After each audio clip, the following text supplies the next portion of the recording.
Bueno, vamos a empezar entonces. ¿Ven ahí mi pantalla? Sí, sí, se ve. Perfecto. Bueno, me avisan si se corta o algo, porque estoy con el internet del instituto y puede que no sea mejor. Como les decía, estos TP son como una trilogía, 3 clases, que la semana pasada ya tuvieron la primera clase con Valentina, y el objetivo principal de este trabajo práctico es poder ver la proliferación de linfocitos T.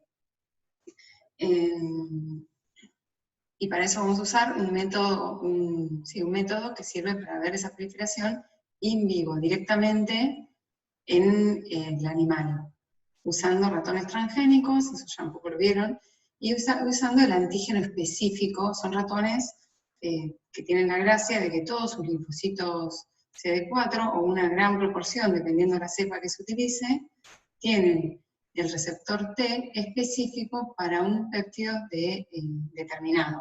En el caso de este TP, y son los más usados en el mundo en general, son los ratones que tienen el TCR específico para un péptido de ovoalbúmina. Y como ustedes saben, cuando un linfocito se encuentra con una célula dendrítica que expresa o que tiene en su superficie, en las moléculas de MHC, el péptido específico, y a su vez reciben señales coestimulatorias con forma de citoquinas y moléculas coestimulatorias, ese linfocito se activa y lo primero que en general hace es proliferar. Y por eso la medida de la proliferación de linfocitos T es muy útil para estudiar justamente este evento, si está ocurriendo, la presentación antigénica a los linfocitos específicos. Aunque también van a ver que sirve para ver proliferación, este método se puede usar para ver proliferación, que llamamos policlonal, utilizando moléculas que estimulan la proliferación de los linfocitos de manera independiente de su TCR, o también sirve para ver proliferación de otros tipos celulares. ¿Sí? O sea, en el ejemplo de hoy lo hacemos para linfocitos T. Hay muchísimos métodos que sirven para medir proliferación celular. Creo que algunos los vieron la semana pasada con Valen, yo lo tenía armado, pero algunos se basan en ver el aumento de la replicación del ADN. Saben que cuando una célula se divide, sintetiza ADN, y entonces hay métodos que lo que estudian es el aumento de síntesis de DNA. Otros miden que haya actividad metabólica. Cuando uno tiene células vivas y aumenta el número de células vivas, hay más actividad metabólica en donde están esas células, y estos métodos permiten ver eso. Son métodos que también, a veces los de proliferación, un poco se mezclan con los de viabilidad, sirven como para los dos lados. Si ven que aumenta la actividad metabólica en gran medida, es proliferación, y si ven que disminuye, es muerte. Después hay otros métodos que estudian moléculas que se expresan cuando una célula se divide. Por ejemplo, uno de los ejemplos más clásicos es esta Ki-67, que se detectan con anticuerpos específicos para esa molécula, y se puede realizar tanto por citometría de flujo en célula única, o también se puede usar en inmunohistoquímica o en microscopía de fluorescencia, y verlo en tejido, por ejemplo, o muestra en blood. Y el método que estamos viendo y estudiando ahora, que es el de dilución de CFC, que tiene la ventaja, o la ventaja que lo podemos usar en vivo. Otros de estos también se pueden usar en vivo, por ejemplo, estas bases, ahora se los voy a mostrar, la bromodeoxiuridina también se puede usar en vivo. Permite ver célula única, y tiene también una gran ventaja, estos que nos dejan usar por citometría o por microscopía, que podemos diferenciar o evaluar cuáles son las células que están proliferando en una mezcla compleja de células. Bueno, los ensayos que miden incorporación de timidina tritiada o de bromodeoxiuridina, ¿sí? Son en general nucleótidos que tienen alguna marca, o radioactiva, como la timidina tritiada, o la bromodeoxiuridina tiene esta molécula de bromo que puede ser luego detectada por un anticuerpo específico. Y básicamente lo que se ven es qué células incorporaron ADN.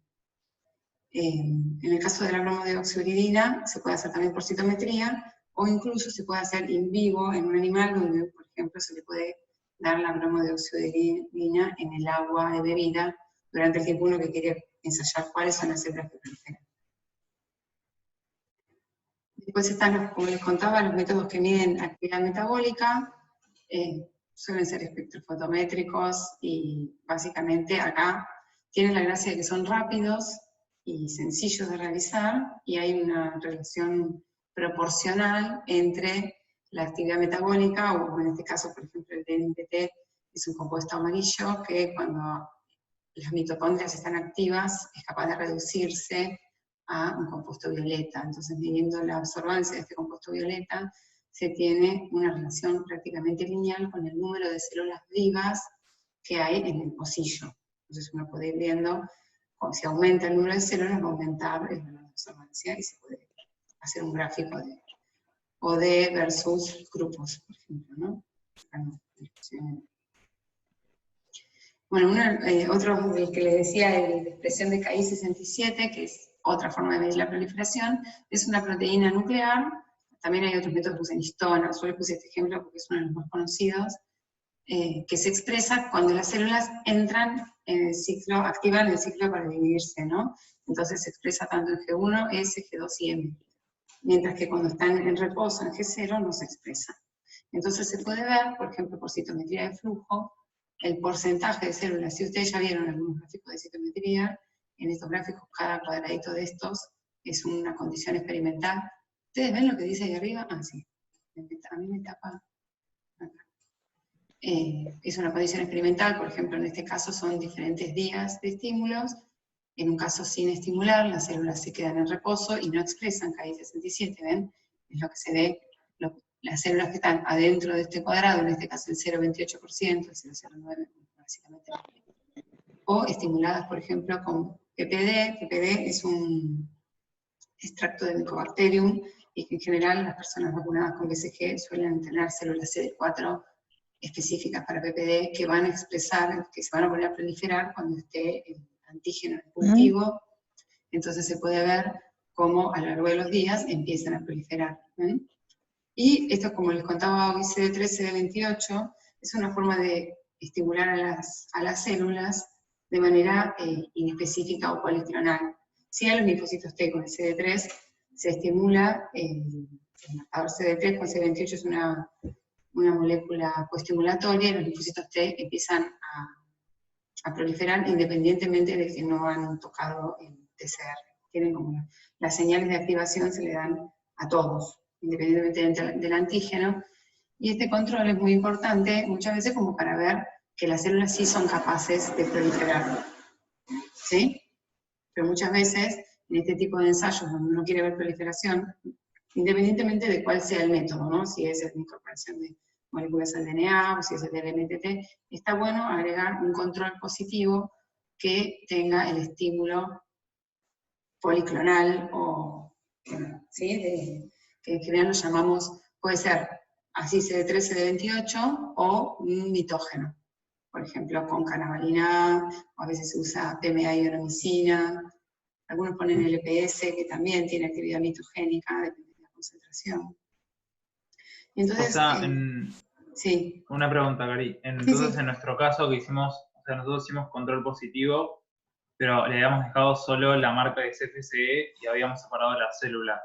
O sea, ese control positivo sería independiente de este. O sea, sí, ese era de la mano. Me gusta la pregunta. Okay. Está buena la pregunta. Son controles positivos diferentes. Este que te estoy contando yo acá, que está en este gráfico acá como C13 de 28, es un control del ensayo de proliferación, ¿no? Es, si los investigadores hubieran visto que acá era todo cero, y acá supongamos que no hubiera proliferado nada con el PPD, ¿no? Una persona no vacunada o una persona que no respondió a la vacuna. Independientemente de cuál sea el caso, la única forma que tenés de saber que las células esas sí eran capaces de proliferar es poner este control positivo que les cuento acá, donde vemos que si las estimulas con algo que no es el antígeno, pero que las debería hacer proliferar, son capaces. Porque podría pasar que en el ensayo, por ejemplo, usaron un medio mal preparado y las células se murieron, o algún reactivo le pusieron a un reactivo en mucha concentración. Cualquier cosa así, el control de acá abajo lo discrimina. El control que me decía era Miguel Ángel, ¿no? Que hablaba recién, es el control de marca de CFCE que guardamos la semana pasada, ¿verdad?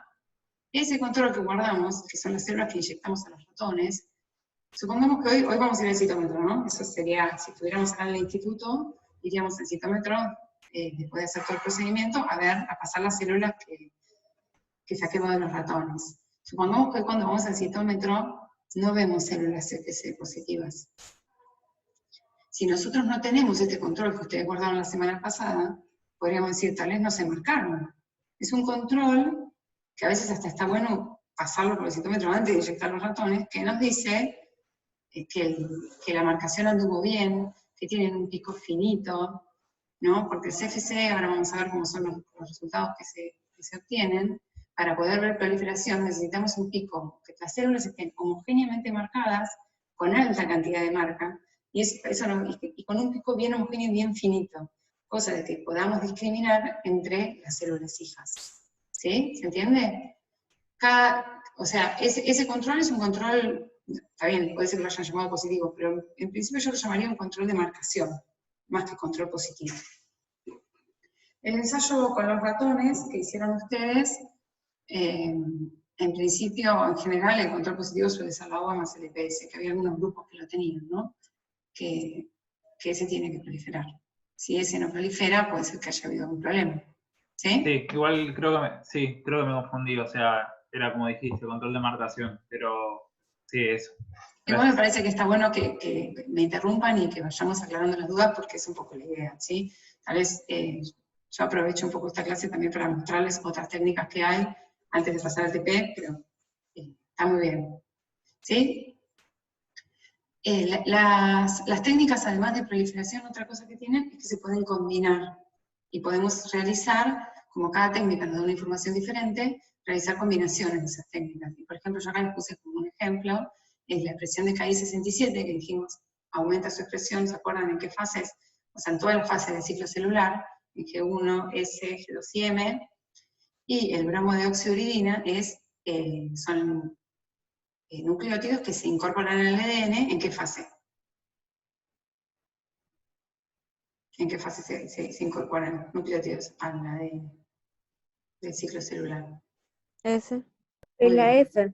Exacto, en la fase S. Entonces, si ustedes miran en estos dos plots que tenemos acá, en el eje de las X, que está la marcación con bromo de oxiuridina, hacia la derecha vamos a tener las células que expresen, que tienen en su interior, ¿sí? Esta es una marcación que se llama intracelular, porque hay que marcar el ADN nuclear, ¿no? Con un anticuerpo que entra dentro de la célula a marcar, que expresan en su interior ADN con bromo de oxiuridina. O sea, en este dot plot, por ejemplo, casi no hay células bromo de oxiuridina, y esto coincide con que son células no estimuladas que no esperamos que proliferen.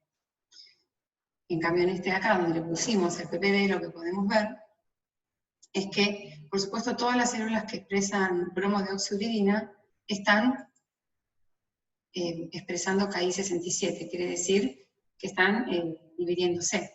Ahora, hay células también que todavía no entraron en la fase S, probablemente que estén en G1, ¿lo ven? Estas células que ven mi mouse, a ver si lo podemos poner rojito. Las células que están en este cuadrante, las que son 23,4%, son células que expresan KI67, pero que no expresan bromo de oxiuridina. ¿Ven? Estas células están probablemente en la fase G1 del ciclo celular. Estas de acá que no expresan KI67 están en G0, y estas que expresan las dos cosas están en S. ¿Sí? Sí, perfecto. Sí, perfecto. Si tuviéramos células en G2 o M, podríamos verlas acá, que hayan expresado, no, perdón, G2 o M también. Estas también pueden estar en G2 o M. Sigamos pensándolo, ¿no? Estas de acá.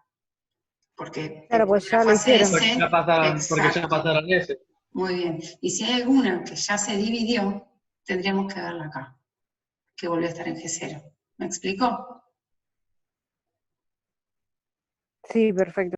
¿Sí? Claro, porque no estaría dividiéndose, digamos. Pero ¿Sí? ya incorporó el bromo. En este experimento, con los tiempos que manejan, no tienen células, o bueno, ahí ponen 8, pero este 8,99, el gate lo hicieron un cuadrado grande así, ¿no? ¿Sí? Es como que está el gate cuadrado así, el de 23, para acá ahí, no hicieron la cuenta de las doble positivas, pero lo podrían haber hecho. No lo hicieron. Pero bueno, una población acá significaría eso que les dije. E incluso, si lo dejan más tiempo todavía, y estas que están acá vuelven a entrar al ciclo, ¿no? Vuelven a entrar en G1, probablemente estarían acá. Pero cuando se empiezan a dividir van a tener doble marca de bromo de óxido y va a aparecer un pico nuevo acá. Pero bueno, eso ya es más complejo. En general, los tiempos que se dan es como para que uno vea las poblaciones con un recorrido en el ciclo. Bueno, vamos bien, veo que me entendieron. Ahora, el TP nuestro de hoy, vamos a usar, este gráfico ya lo vieron el otro día, el colorante CFCE, que es un colorante fluorescente, o sea que en general no es fluorescente normalmente, y tiene mucha permeabilidad por la membrana celular. Una vez que entra a las células, esquivado por esterasas, se une a las proteínas de las células y la permeabilidad para salir al exterior es muy baja, prácticamente no sale. Y de esa manera, esa es la propiedad que se usa, además el compuesto no es tóxico, no son muchas proteínas las que se marcan acá, tienen alta fluorescencia, y entonces con esta propiedad es la que usamos para que cuando las células proliferan, pasa a las células hijas, ¿no? Y ese es el gráfico, en general lo van a ver así, donde una célula inicialmente tiene alta marca de CFC, pero a medida que se divide, la cantidad de colorante dentro de la célula disminuye. Y eso en un histograma de citometría se ve de esta manera. Tenemos un pico con alta intensidad de fluorescencia, y a medida que las células se dividen, esa intensidad de fluorescencia va cayendo. Y si logramos con la marcación tener un muy buen pico bien finito, que eso tal vez es la parte clave del ensayo, vamos a lograr ver un pico por cada generación. Pero para eso necesitamos tener un buen pico y un estímulo que sea que empiecen a proliferar al mismo tiempo.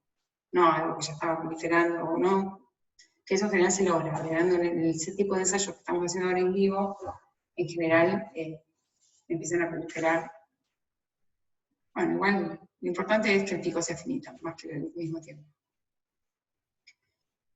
Bueno, este gráfico creo que ya lo vieron, pero básicamente lo importante entonces del ensayo es que vamos a poder discriminar usando en el citómetro, esto es un histograma que se obtiene del citómetro, usando marcadores, creo que ustedes ya vieron cómo hacer marcadores en la clase de citometría que tuvieron, donde podemos ver, poner un marcador para el pico inicial, que son las células que proliferaron, y se puede poner o un marcador para cada uno de los picos, o como vamos a hacer nosotros para ver el porcentaje que prolifera, un marcador entero, seguramente contra un otro, que muestra el porcentaje total de células que proliferaron.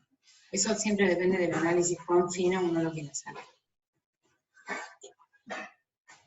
Bueno, esta diapositiva también creo que ya la habían visto. Es básicamente lo mismo, muestra cómo a lo largo de los días proliferan cada vez más, por supuesto, y un poco el pico inicial se va corriendo, dado que las proteínas de las células tienen un catabolismo natural, ¿no? Bueno, algo que también quería aprovechar para decirles en esta clase, porque probablemente lo vean, o tal vez no, depende cómo les hayan dado los resultados, es que las células cuando proliferan también cambian las poblaciones en el forward y side, ¿no? ¿Se acuerdan de estos dos plots? Nos permiten discriminar a las células en cómo dispersan la luz, frontal y hacia los costados. Entonces las células cuanto más grandes son, mayor dispersión frontal tienen, y cuanto mayor complejidad tienen adentro, lo que llamamos la granulosidad, aumenta la dispersión hacia los costados. En general, los esplenocitos de ratón suelen ser células que no tienen tanta granulosidad, sino que más bien vemos como una distribución, sobre todo en el forward. Y algo que se suele ver es que cuando las células proliferan, que forman blastos, le llamamos, ¿no? Son células que empiezan a proliferar, suelen aumentar su tamaño. Entonces, por ejemplo, acá este CONA es un estímulo policlonal que hace que la gran mayoría de las células presentes empiecen a proliferar. Ven como cuando las células las tratamos con CONA, la población inicialmente estaba enriquecida en estas que son más chiquititas, y acá están más grandes. Esto está graficado de dos maneras diferentes, como dot plot, donde los puntos se acumulan uno arriba del otro y tal vez sea más oscuro, pero a veces no es tan sencillo ver las poblaciones, o density plot, que es este acá, a mí me gusta mucho más, porque podemos ver como con colores, y en el density en general el rojo es donde hay más células, en el verde hay un poquito menos, pero también hay un montón, y azul es donde hay menos, ¿no? Entonces podemos ver cómo cambia la distribución, incluso ya en el forward y side. Esto es importante que lo tengan en cuenta para cuando hagan el gate en el forward side, para ver la proliferación en las células que obtengan hoy, o bueno, las que se obtendrían hoy,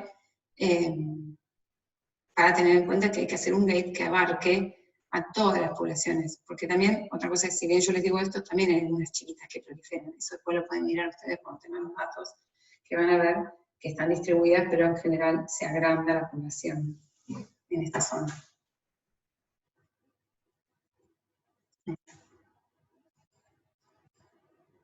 ¿Y ahora? No me anda. Ahí. Bueno, acá es un poco el mismo gráfico de recién, donde pueden ver eso mismo que les decía, ¿no?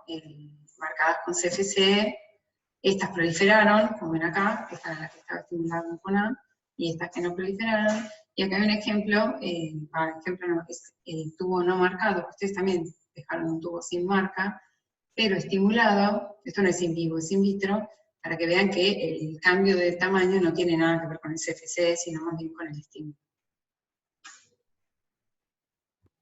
Ahí cuando tenés en el anterior, en el histograma, o sea que no están los picos tan bien resueltos, o sea, entre M1 y M2. Ahí sí. Vos ya, tipo, viendo que están las medias más o menos separadas, ¿decís que es la generación siguiente? ¿O no te puedes tirar a decir eso? Decís acá el... M1 y M2. Este de acá, que el M1 es... esto está como muy tricky. Normalmente estos histogramas, un poco, si hay unos programas que te permiten, yo no les puse ninguno acá para mostrarles, pero que también modelan esto, se juntan estos picos. Pero lo que se hace muchas veces es, dependiendo qué es lo que uno quiere, el análisis que quiere hacer, ¿no? ¿Qué pregunta te hiciste? Es mantener estos gates entre todas las condiciones, primero. Entonces eso te permite compararlo, así como vos lo planteaste, este M2, que es principalmente, o abarca principalmente este pico 2, aunque tiene un poco del 1, ¿entendés? Porque el 1 es una gaussiana, todos son una gaussiana. Ninguno es un pico solo para arriba. Entonces hay un poco de superposición. Te digo, hay unos programas que lo calculan. Depende un poco de lo que quieran ver. Ustedes en el TP no van a tener estos picos tan lindos tampoco. En general no solemos tener un pico muy finito. Este pico no es tan finito. Nosotros tampoco lo solemos tener tan finito en los TPs. Y el citómetro en el que medimos tampoco tiene tanta resolución como para ver estos picos. Así que van a tener principalmente un pico y un chorreado. Entonces vamos a calcular el porcentaje de proliferantes con el chorreado. ¿Sí? No sé si contesté tu pregunta. Sí. Y el gate, o sea, que vos haces, recién te mostrabas que cambiaba la población cuando empezaba a proliferar, o sea, igual lo mantenés fijo para las otras, o lo vas moviendo. En general, ¿no? sí, lo que tratás de hacerlo es más abarcativo. Lo mejor para poder comparar entre dos histogramas es que los gates anteriores, donde me dicen iguales. La idea sería que uno hace el gate acá, lo hace acá chiquitito, cuando después ves este, en realidad lo agrandás y le aplicás el mismo gate a todo. ¿Me explicó? La idea es que, pero eso lo van a ver seguro ahora con el FlowShow. Ok. Bueno, y otra cosa que tiene el CFC interesante, al ser por citometría, ¿no? Que podemos ver, la citometría como siempre tiene la ventaja de poder ver a nivel célula única el resultado de la expresión de un marcador, es que nos permite además estudiar la expresión de otras moléculas. Y eso es una gran ventaja que tiene, porque nos permite, por un lado, ver subpoblaciones, ¿no? Ver qué poblaciones están proliferando, o en el caso nuestro de ahora, que ya sabemos de antemano por cómo es el modelo, que son las CD4 las que van a proliferar, podemos marcar la CD4 y mirar solo esas. Ustedes el otro día marcaron con CFC de todo el vaso. Todas las que no son CD4 no nos interesan mirarlas.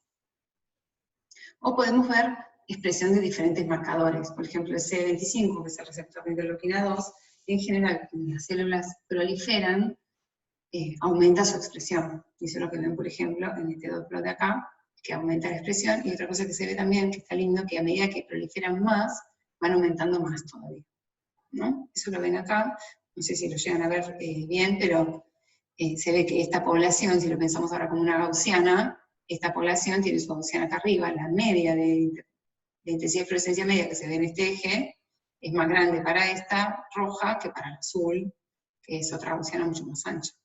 ¿Sí? En promedio, la expresión del CD25 está aumentando. Perdón, no entendí eso último que dijiste. Bien. En este dot plot que tenemos acá, en los dos, tenemos en el eje X la intensidad de fluorescencia del CFC, ¿sí? Y en el eje Y, Bien. el CD25, que es el receptor de interleuquina 2. Lo que podemos ver en este gráfico que tenemos acá, es que las células, a medida que proliferan, o sea, a medida que el CFC se va diluyendo, o sea, me muevo de derecha a izquierda, las que proliferan, estoy mirando la de con A, porque la no estimulada no prolifera, ¿sí? En esta de con a medida que nos movemos a la izquierda, vemos que las que proliferan aumentan la expresión. Fíjense que las que no proliferan casi no tienen CD25. Las que proliferaron en una generación, que es esta, azul y verde, hay una gran proporción con CD25 y algunas que también no tienen. ¿Hasta ahí me seguís? Sí, por ahora sí. Perfecto.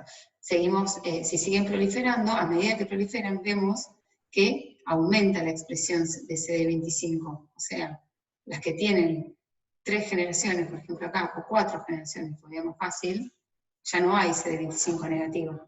¿Hasta ahí me seguís? Sí, entiendo. Perfecto. Claro, como O que sea, digamos... que si miramos ahora, deja, te digo lo último y me lo repetimos, pero si mirás ahora la intensidad de fluorescencia es lo que te grafiqué desde acá. O sea, cada puntito de estos es una célula que tiene una intensidad de fluorescencia, que si vos bajás a este eje, vas a saber cuánto. O sea, estos puntos que están acá tienen 10 a la 2, estos puntos que tienen acá están en 10 a la 3. ¿Sí? Estas células rosas, si lo pensás como un histograma, es una gaussiana que empieza un poquito acá y termina acá, ¿sí? Sí, parece. Es como una proyección al eje. En promedio, su media es mayor a estas células que están acá, incluso, ¿sí? Porque esta es una gaussiana más así. ¿Me explicó? Claro, perfecto, sí, ahora lo entendí bien. Perfecto, ¿Sí? gracias. Ah, Sí. bueno, si no cualquier cosa me decís, porque eso está bueno que lo entiendan. Tengo otros gráficos igual para mostrarles, donde se ven cosas parecidas, o lo que decía. Se puede combinar también el CFC con marcadores de viabilidad. O sea, en la citometría también podemos marcar a las células con moléculas fluorescentes que marcan a las células muertas, ¿sí? Por ejemplo, acá dice marcador de viabilidad, suelen ser colorantes que se unen, que son capaces de entrar en una célula o de unirla cuando la célula está muerta, es más permeable, como si fuera el tripán blue, pero fluorescente. Entonces, tenemos la posibilidad de discriminar entre las células que están muertas y las células que están vivas. Y lo que podemos ver acá son dos cosas diferentes, ¿no? Ven que dice B450A, es otro fluorocromo, no es CFC, eso pueden mostrar. Así como está la molécula de CFC-CE, hay un montón de otros colorantes que se han desarrollado que tienen fluorescencias en diferentes canales, que son capaces de excitarse con diferentes láseres y que emiten fluorescencia en diferentes longitudes de onda, y pueden ser detectadas en diferentes detectores. Bueno, este es uno parecido al CFC, pero violeta, porque tiene la B corta, y lo que podemos ver acá es que la mayoría de las que proliferan están vivas, ¿sí? Muchas veces además este tipo de marcación permite sacarse de encima las células muertas, que suelen ser muy autofluorescentes y generan como ruido en un ensayo. Y después este otro acá, por ejemplo, diferente, se puede ver con CFC, lo hicieron y CD4, como en este caso, por ejemplo, a ver si alguno se anima a decirme qué células son las que proliferan más.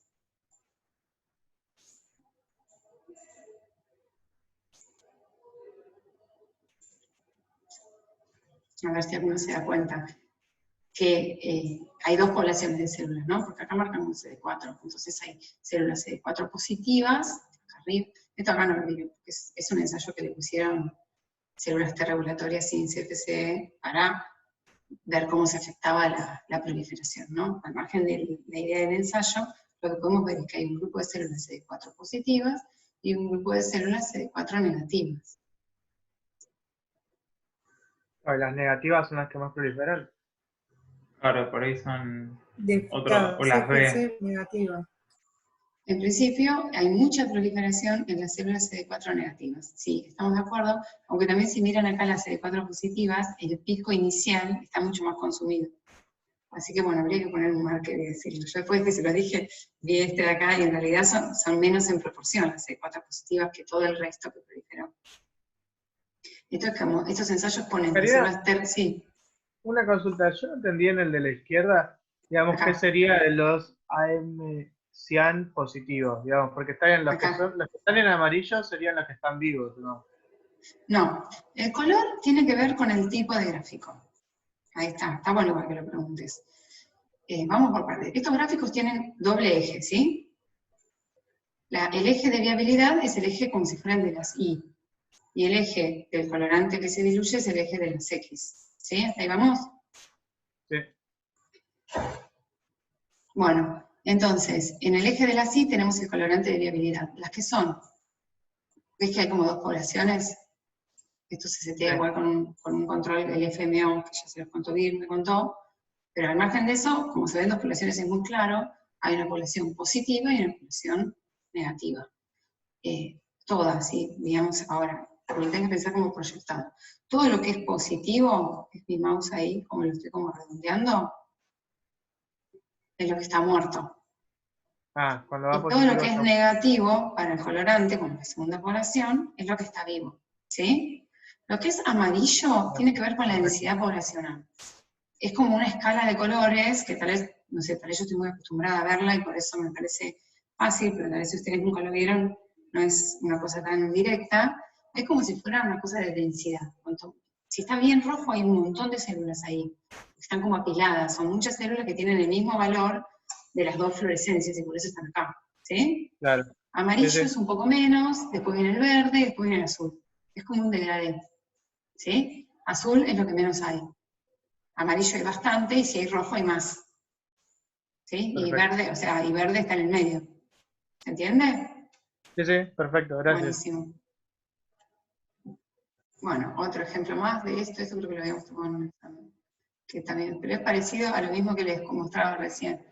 Vemos cómo a medida que... Ustedes ven mi PowerPoint, ¿no? No todo lo demás. Sí, el PowerPoint solo. Perfecto. ¿Estoy grabando? Sí, arriba dice... Perfecto. Sí, está grabando. Buenísimo, Está grabando. me agarró la duda y ahora yo. Bueno. Está grabando.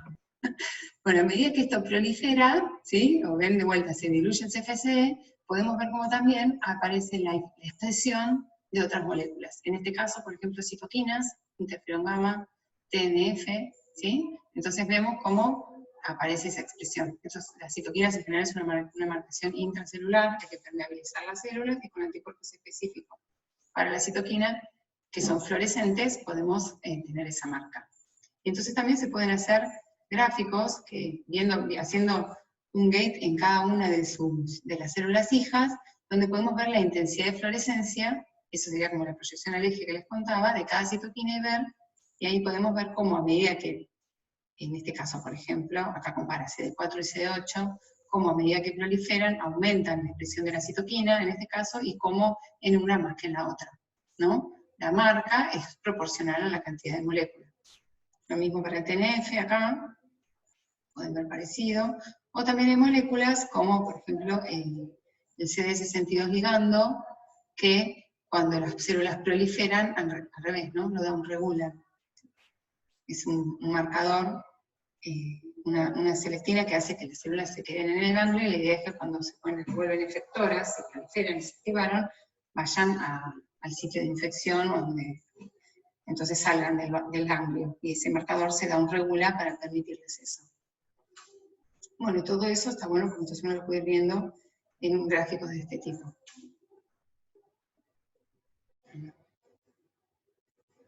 Como que no me...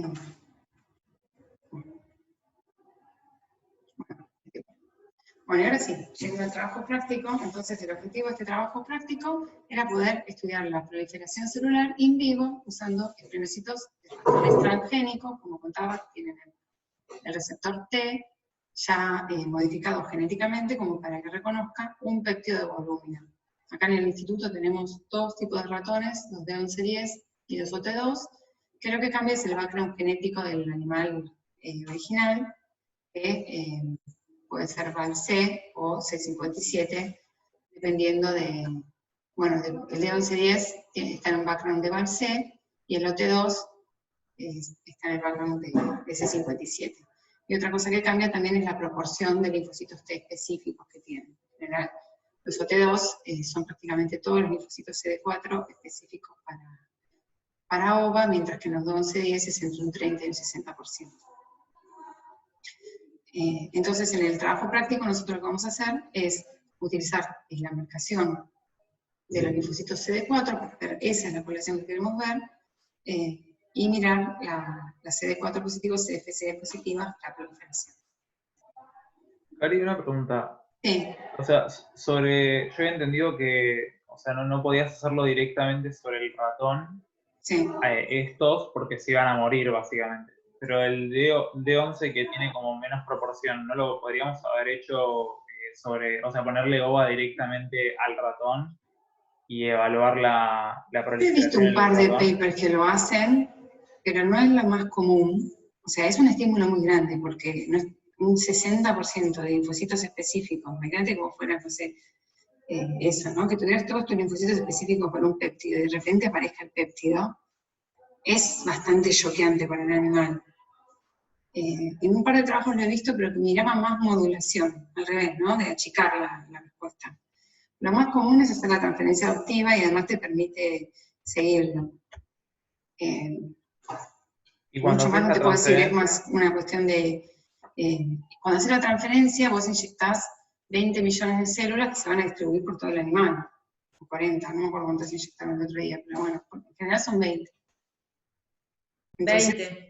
Entonces claro, eso está mucho más diluido en todo el animal, no es todo tu linfocito. Claro, claro, está bien. Gracias. No.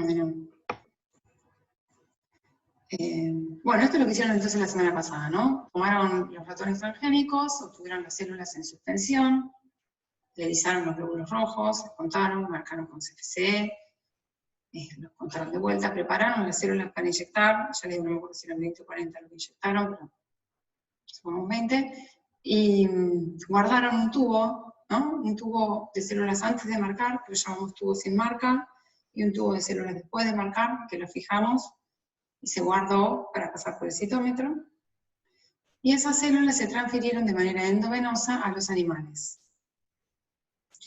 Y luego los animales se inmunizaron al día siguiente con las formulaciones, y había diferentes grupos, cada grupo tuvo un grupo PBS y un grupo de un tratamiento, ¿no? Y bueno, acá está la lista de los grupos que fueron ustedes, eso cada grupo que es ya lo sabe, hoy van a recibir estos resultados, cada grupo va a tener entonces, en las carpetitas que yo puso Lorena en la carpeta, en el trabajo práctico de hoy, donde está, para cada, hay como carpetitas del 1 al 6, entonces ahí van a tener las células sin marca, las células marcadas, el grupo PBS y el de tratamiento.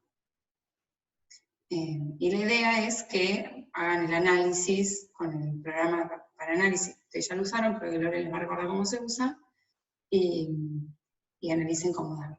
Así la semana que viene podemos presentarlo y entre todos discutirlo. El trabajo de hoy, o sea, estamos una semana después de que pasó todo esto, las células suponemos que proliferaron dentro de los ratones y eso es lo que vamos a evaluar. Y para eso, primero hay que obtener las células, de vuelta vamos a hacer los vasos, obtenemos los vasos de los ratones, se disgregan, se lisan los glóbulos rojos y se cuentan. Eso es igual al trabajo práctico del otro día, no lo vamos a repasar ahora porque era como duplicar, pero básicamente es tener el dominio, ¿no?, de esa parte del protocolo y recordar cómo es el recuento y cómo se prepara una suspensión celular, de tal manera. Cari, una cosa, una aclaración. Nosotros no volvimos a contar, en realidad, después del CFCE. Eso lo tienen en la guía, vieron que acá dice recuento y recuento. Bueno, nosotros dimos como que no perdimos células después del lavado. Porque son muy genios. Bueno, lo mejor es contar, porque se pierden un montón de células. En general no se recuperan todas las que uno marcó. Así que lo mejor es contar para poder inyectarle al ratón una cantidad que uno sabe. Pero bueno, supongamos que en caso ideal no se perdía. Y acá de vuelta hay que contar. No puedo obtener los vasos porque acá me salté un pedacito. Bueno, no, ahí está. Acá viene la parte. Las tenemos que contar porque para marcarlas con los anticuerpos ponemos una cantidad fija de células, que en este caso de este trabajo práctico, como queremos ver una población chiquita, porque ahora dijimos las células FSE positivas se distribuyeron por todo el animal, el mismo vaso suele tener 100 millones de células, de las cuales ahí hay una proporción de las FSE positivas, y las que queremos son las CD4, conviene marcar un buen número de células para poder después adquirir una cantidad de células positivas importante. Así que marcamos 10 millones de células por tubo. Los tubos que vamos a marcar van a ser, por supuesto, acá dice OVA, pero cada uno es su tratamiento, el tubo de OVA, el tubo de PBS, porque después estos tubos de acá, el tubo de simple positivo de CFCE y el sin marca de CFCE son de la clase pasada. Tenemos este tubo de simple positivo de CD4, que para marcarlo necesitamos un ratón que no fue transferido. Y ese ratón, en general el TP lo teníamos, lo que hacíamos era, lo disgregábamos el vaso y lo repartíamos a cada grupo, le dábamos las 10 millones de células que necesitaban. ¿Sí? Entonces, hoy particularmente vamos a marcar estos tubos acá. Y las células sin marca también, ¿sí? Del pasado. Okay. Bien. Entonces se preparan estos 3 tubos, o sea, el tubo CD4 simple positivo hay que usar el ratón no transferido, mientras que estos 2 son los ratones transferidos de ustedes. Se centrifuga, esto es una centrífuga de Eppendorf, y cuando lo terminan de centrifugar, lo que se ve en el Eppendorf es un pellet de células, que normalmente con esa cantidad de células que tenemos ahí, es visible, se ve como un botón en la parte de abajo del Eppendorf. Y entonces ahí viene la parte de descartar el sobrenadante, que la mejor forma es hacerlo por aspiración con una pipeta. Si ustedes ahí tenían, no sé, 500 microlitros, vienen con una P1000, ponen el tubo, no sé si me ven a mí, pero el tubo un poco en diagonal, cosa que con el tip no tocar las células y aspirar todo el volumen. Si les da miedo aspirar las células, se puede hacer por volcado, pero ahí en general les queda como un volumen muerto más grande, que después hay que tenerlo en cuenta. Bueno, y sobre el pellet de células se resuspende, eso se hace con el dedo, en general se le hace como golpes el dedo a cada Eppendorf por separado, como para que las células estén resuspendidas, y se agrega este paso de bloqueo. ¿Que para qué es el paso de bloqueo? Me dijo Vir que ya lo sabe.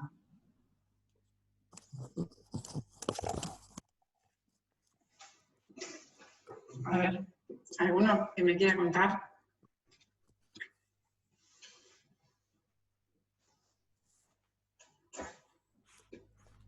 Bueno, yo se los cuento. El paso de bloqueo tiene como fin bloquear, como su nombre indica, todos los receptores FC que pueda haber en una célula, o todas las cosas que podrían pegar un anticuerpo que no sea por su parte específica. Nosotros vamos a marcar las células con un anticuerpo anti-CD4 y queremos que se una por el CD4. Sería parecido a la de ELISA cuando bloqueamos todos los demás sitios de unión. Lo más importante es bloquear los receptores de FC, de inmunoglobulinas. Y por eso, en general, usamos suero de ratón al 2%, como tiene muchas inmunoglobulinas, y si hay receptores de FC, esas inmunoglobulinas se van a unir ahí. ¿Sí? Ah, ¿esto era lo que se hacía en vez del control de isotipo? No. Esto se hace para reducir el pegado inespecífico, ¿estamos de acuerdo? El control de isotipo tal vez te serviría para ver el pegado inespecífico. ¿Sí? Es un control. Pero esto se le hace a todos los tubos. ¿Sí? Tanto, sobre todo los tubos experimentales. El simple positivo es discutible, porque acá lo que queremos es que haya marca fluorescente. Si se pegó por el CD4, por otro lado, nos es indistinto a nosotros. Entonces, si uno no quiere gastar, a veces, además, en vez de suero, se puede comprar un anticuerpo antirreceptor FC de ratón, que es muy lindo, y bloquear como mejor, porque es muy fuerte la unión. Y bueno, entonces si uno no lo quiere gastar, puede. Pero bueno, en principio se le pone a todas las muestras y tiene como fin bloquear la unión inespecífica. Bueno, después viene el paso de marcación, donde agregamos el anticuerpo anti-CD4 con APC, y en principio las muestras donde tiene que estar la marca de CD4, ¿sí? O sea, en el simple positivo, que se acuerdan para qué es. ¿Para qué necesitamos simples positivos en las citometrías? Me dijo Bill que se los dio. Lo de compensación. Muy bien. Muy bien. Y en las muestras problemas, ¿sí? Que tienen el simple positivo, por eso usamos células sin marca de CFC, porque tiene que tener solo una fluorescencia. Eso de 4 microlitros, o sea, depende, porque estoy medio perdido como en, o sea, vos tenés que poner 10 millones de células por tubo Sí. que vienen de lo que contaste, pero vos no sabés en qué volumen, o sea, qué volumen va a ser de eso o no. Ah, pero vos lo centrifugaste, ¿ves? Ah, cierto, cierto. Lo centrifugaste, después le agregaste el bloqueo, que son 50 microlitros, y en ese volumen le agregamos los 4. ¿Sí? O sea que tenés un número fijo de células y un volumen final fijo, y este anticuerpo está titulado y sabemos que en esta concentración es capaz de marcar a todas las células. ¿Sí? Ok, entonces voy a tener los tubitos con 50 microlitros que tienen las células bloqueadas y a eso le agrego 4 microlitros de... Sí, directamente sobre el anti-CD4. bloqueo se hace, no se lava el bloqueo. Ok, Sí. perfecto. Eso se incuba 20 minutos en hielo, eso depende del protocolo, a veces es a temperatura ambiente, a veces es en la heladera, a veces es más tiempo, eso depende del anticuerpo, básicamente. Como sea, muchas veces si es comercial, el datasheet les dice algún ejemplo o les dice que lo pongan a punto. Y después de ese tiempo se lava, básicamente se agrega PBS, frío, todas las marcaciones de citometría en general se trata de trabajar en frío para mantener la integridad de las células. Se lava y se centrifuga. Y después de centrifugar, de nuevo, acá no está escrito, pero se saca el sobrenadante con aspiración, con pipeta. Y eso ya está marcado. Como muchas veces, la mayoría de las veces no lo pasamos por el citómetro en el mismo día, si se va a pasar al citómetro en el mismo día, eso se puede resuspender y mandar y llevar al citómetro. Dependiendo en qué equipo se mide, es el volumen final que necesitamos de célula. Si se va a pasar otro día, lo fijamos. Y eso es resuspendiéndola en paraformaldehído 4%, eso lo que hace es interpulsar todas las proteínas de la célula, queda todo igual de como lo marcaron, y mantiene a la célula intacta. Durante 10 minutos a temperatura ambiente, y después lo que hacíamos era lo diluíamos con PBS para que la concentración final sea 1%. Lo guardamos en la heladera, protegido de la luz, porque las moléculas fluorescentes son sensibles, hasta que se pasa por el citómetro. Ese es lo que íbamos a hacer hoy en el TP, si hubiéramos hecho un TP presencial. Esto no me pasa en el dispositivo de este. ¿Puedo hacer otra pregunta? Sí, dale, ahí está. ¿Puedo pasar? Sí, se pasó. El de PBS, no entiendo. O sea, ¿cuál es la diferencia con el que es sin marca? Ah, ¿tengo O sea, que volver a la diapo anterior? ¿Cómo me la pregunta? Sí, perdón. No, es que no me da bolilla de cosas. No, igual no pasa, o sea, no vuelvas porque solo, o sea, Bueno, era dale, decime. estuvo, ¿viste la tabla que Sí. decía PBS, OVA? Sí. O sea, lo que haríamos sería PBS, no, porque OVA. el PBS es la estimulación in vivo. Vos, ¿le transferiste las células con CFC? Es como sería en los gráficos que le mostraba yo antes, el no estimulado. Y le inyectaste PBS. Esas células no van a ver a la OVA, salvo que el PBS, no sé, no tienen que ver OVA. Entonces, si proliferan es por alguna cosa no específica. Está bien, esos son ratones marcados, tipo, si les pasaste CFC, pero después no le diste OVA, Claro. le diste PBS al Es el ratón. control que no tiene que estimular o la proliferación basal. Perfecto. ¿Sí? Gracias. Ahí Sí, va. sí. Bueno. Esta diapo la voy a pasar porque... Mira, pero bueno, básicamente habla de cuando hacemos la citometría, lo importante y lo más importante es tener claro qué fluorocromos vamos a usar para marcar. Vieron que, por ejemplo, en este trabajo práctico tenemos el fluorocromo APC para los CD4 y el CFCE, ¿sí? Y la elección de los fluorocromos, que es clave para diseñar un experimento, depende específicamente del citómetro que uno tenga donde va a medir. Esto es lo más importante. El punto 1, ¿dónde lo voy a medir? Si puedo excitar esos fluorocromos y si tengo los detectores. Este es el citómetro que vieron con BIR, me contó que ya se los explicó bien, pero es el citómetro que tenemos en el IB, uno de los dos, que tiene dos láseres, uno de 488 y otro rojo de 638. Y tiene 6 detectores, 7 detectores tiene. ¿Sí? En el caso del CFC se excita con el láser azul y se ve en el detector FL1, y en el caso del APC se excita con el láser rojo y se ve en el detector, ¿dónde está el nombre? FL4, ¿sí? Que es el detector 6, pero no se llama FL4. Como les contaba hoy, solamente para que sepan, igual, por ejemplo, para ver dilución de colorante, hay un montón de colorantes que existen, además del CFC, que se pueden ver en diferentes canales, pero que tienen las mismas características y el mismo principio. Y lo que es importante cuando elegimos los fluorocromos, o sea, por un lado, que los pueda ver en el equipo, que tenga el láser que lo excita, el detector, y lo otro que tenemos que ver es lo que se llama el solapamiento de espectros, y a ver si necesitan compensación, se pueden compensar. Clave número 1, que no caigan en el mismo detector. Si caen en el mismo detector, no los puedo medir en simultáneo. O sea, no podríamos haber medido CFC y FITC, que caen en el mismo detector.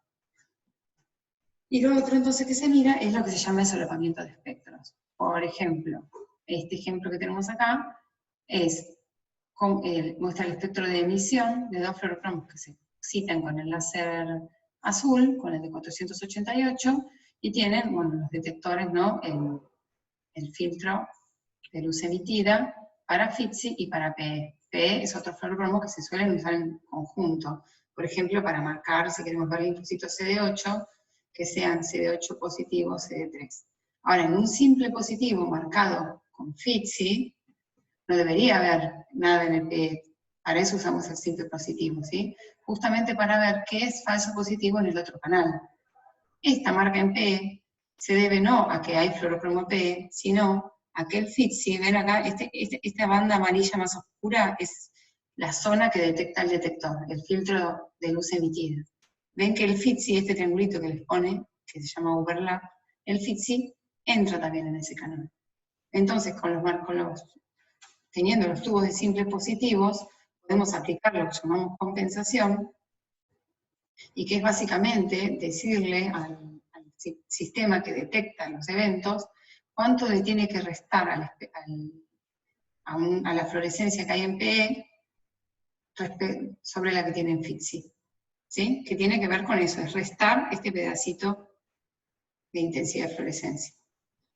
Se necesita un tubo simple positivo para cada uno de los fluorocromos que tenemos en el ensayo. Bueno, ahí pasó.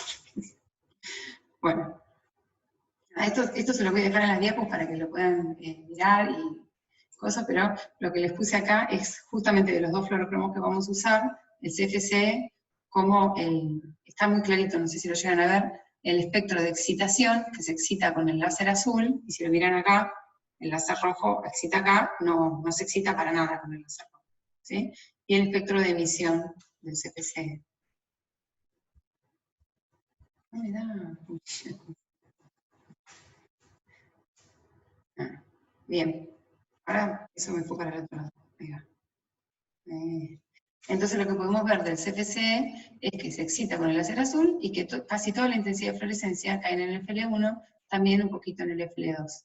¿Sí? Nada en el FL5 y en el FL4 tampoco, nada.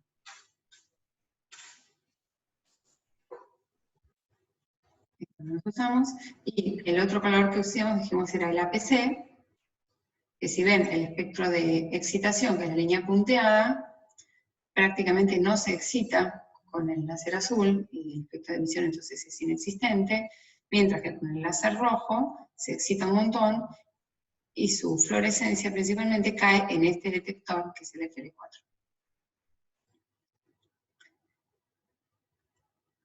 Acá estarían como quedan con los dos detectores, cada uno de los fluorocromos, ¿sí? El CFC en el FL1 y acá está el detector del FR4, y el láser rojo,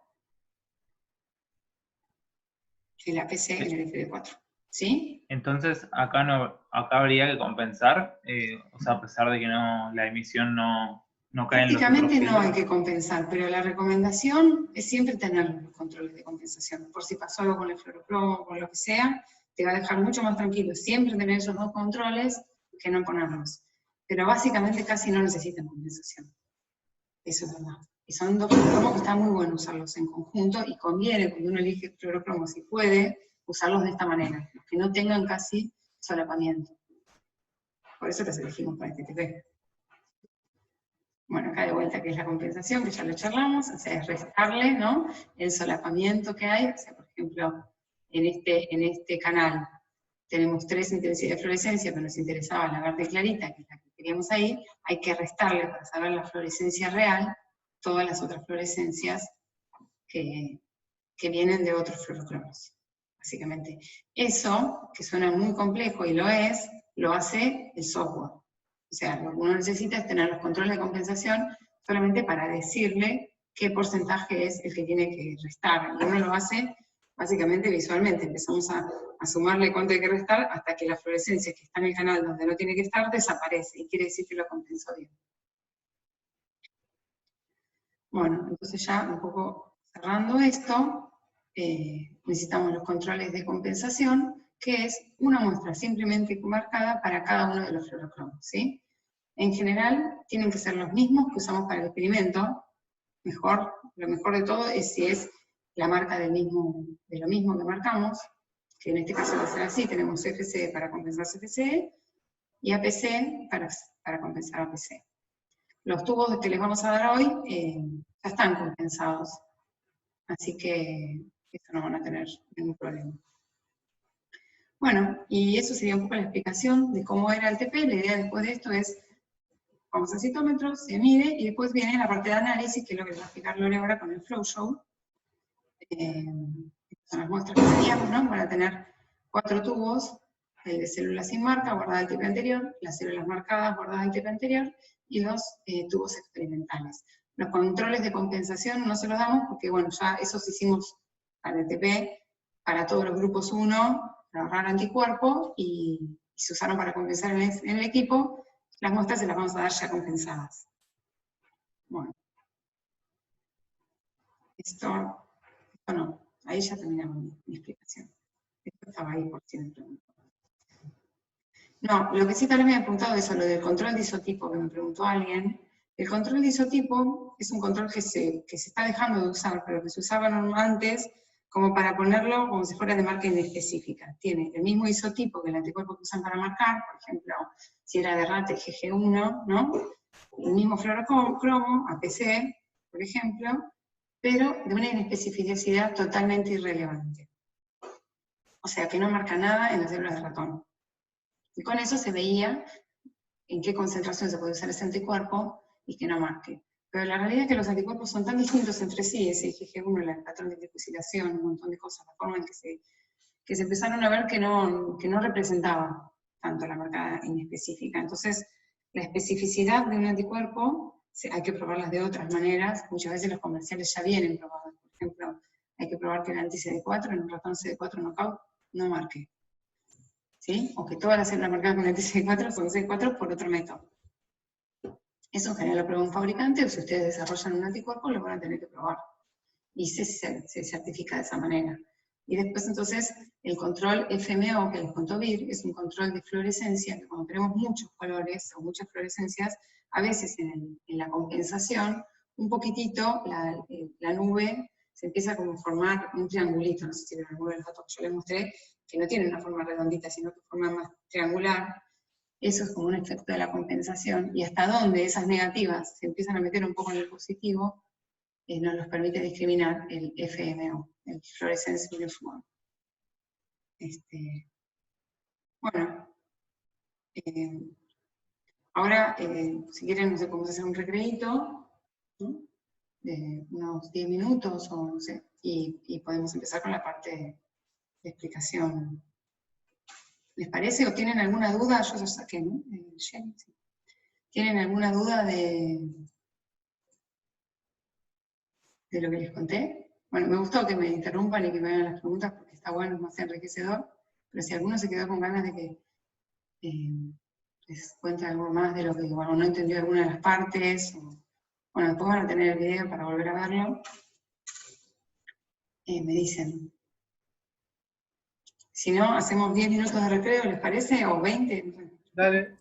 Dale, buenísimo. 15 ¿10 minutos, me minutos? dice Lorena. ¿15? 15, o sea, Sí, menos sí. 5. Empezamos con la clase. Bueno, ahí nos Dale. vemos. Gracias. De nada, a ver si puedo parar de grabar esto.